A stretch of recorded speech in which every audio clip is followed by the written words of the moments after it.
Hello hi नमस्कार जय जगन्नाथ सांग मैंने मु सिद्धि वेलकम करुच्ची आपण मानक मोर ओडिया यूट्यूब चैनल ओडिया झियो सिद्धि को पहली रजरे आम घर गोटे स्पेशल पोड़पिठा होता मुझे आपण मानक तार प्रोसेस केमती कौन होता चलतु देखी पिठापाई प्रथम नड़िया कोरा पान मधुरी अदा टूटी फुटी कटा खंडा नड़िया किसमिश पिस्ता बादाम काजू तेजपत्र चीनी बेकिंग पाउडर लुण बेकिंग सोडा गोलमरीच गुंड गुजराती गुंड आउ क्षीर नड़िया तैयारी होता प्रथम चाउल को ग्राइंडिंग करके लुण पकईकि फेंटा होइके रखा जाइतिला।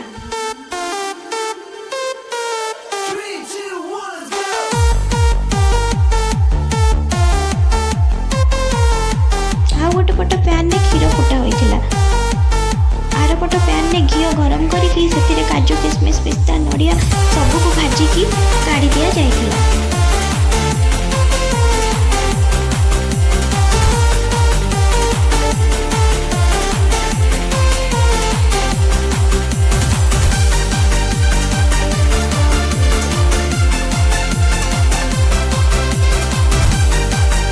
चाउल को भल से फेंटिकी से नड़िया पका होइतिला।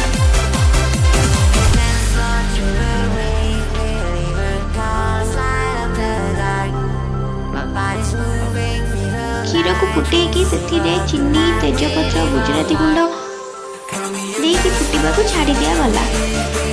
एपटे आमर चाउल बटारे गोलमरीच गुंड काजू गुजराती खाइबा सोडा बेकिंग सोडा पान मधुरी टूटी फ्रूटी देकी भलसे पूरा फेंटा है।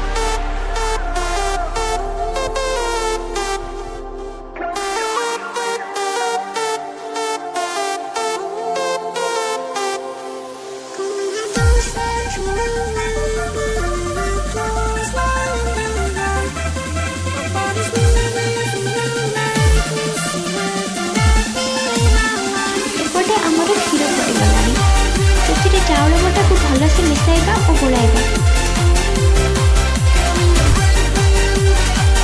ताकू पूरा भल से गोले गोले सुखिला हैला पर्यंत छाड़िबा।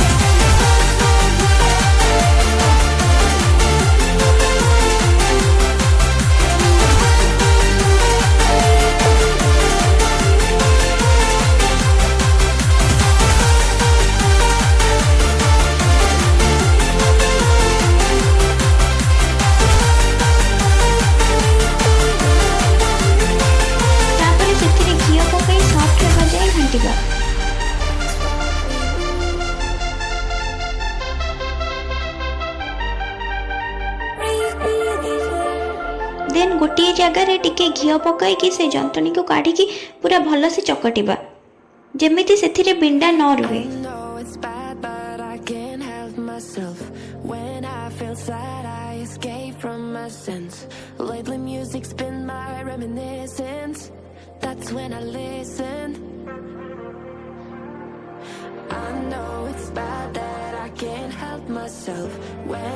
एबे केक टिन काढ़ी सेथिरे ऑयल पेपर पकाई सेथिरे घी लगेकी स्प्रेड कर दिया गला।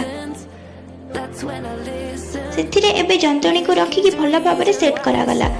ता ऊपर टिके घी मारिकी चारिआडे लगाई दिया गला।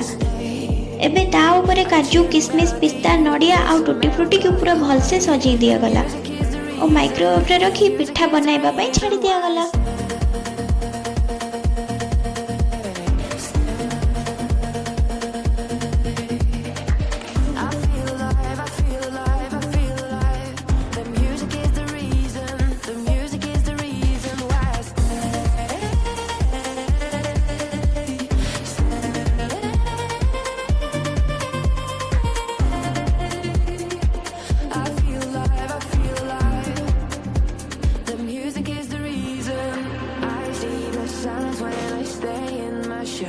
एबे रेडी होई गला आमर रज स्पेशल चाउल पोड़पिठा आ गोटे भी सेम उपाय ही करागला।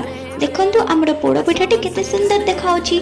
आपण मानकु केमिति लागिला आमर पोड़पिठाटी मते कमेंट माध्यम जणाइबे और मो चैनल को लाइक सब्सक्राइब आ बहुत सारा शेयर करबा को भूलिबेनी।